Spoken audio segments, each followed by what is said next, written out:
Bryson has real staying power. It was founded in 1906, so we're well beyond our centenary, but its priority as from its conception was to do permanent good. That's the issue about sustainability and getting engaged in interventions that make a real difference. And throughout that history, there's a long range of very successful interventions. The modern Bryson is very scaled.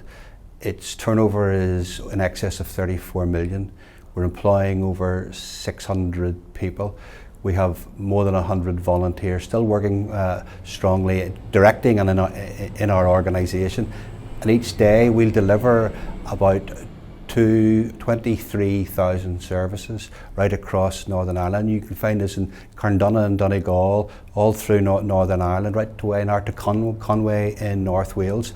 And we're working with our ageing population. We're working alongside ethnic communities in Northern Ireland. We're working on fuel poverty issues. We're training people into unemployment. Last year, we would have supported 500 asylum seekers with housing issues, education issues, health issues, and we're supporting government as we prepare, as they will be all over the island, for refugees from the Middle East.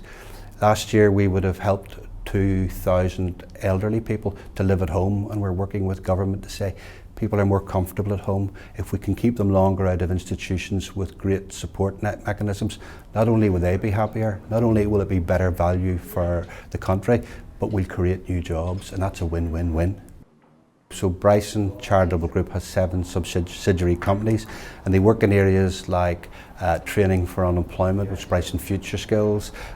Bryson Energy deals with energy efficiency issues, but also in particular fuel poverty. Bryson Care delivers care support to a range of vulnerable families or individuals right across Northern Ireland. Bryson Intercultural works with the travellers community, works with a range of ethnic communities, helping them to play a full role in Northern Ireland. When the European directives came into effect in Northern Ireland requiring recycling to be done, we were clear, because we doing it for so long, we knew more about what worked and what needed to work. So we put in place a very innovative model of collection at the curbside and sorting at the curbside, which means we protect the quality of the material.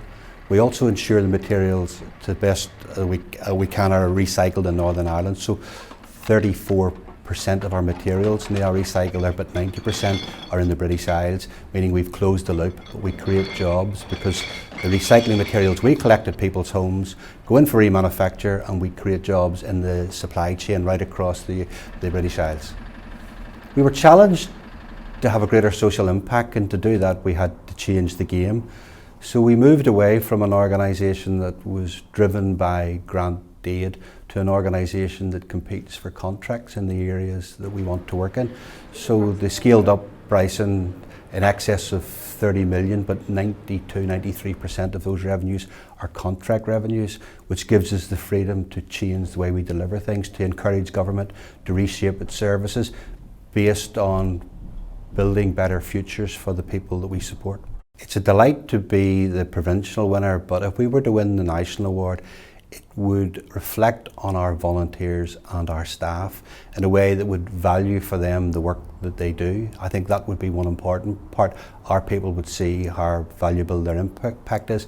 I think it gives a message out there that there are other ways to make social impact, and the social enterprise model is fresh and new, but it allows you to scale and make a real difference. So winning this award would shine a light on that as well.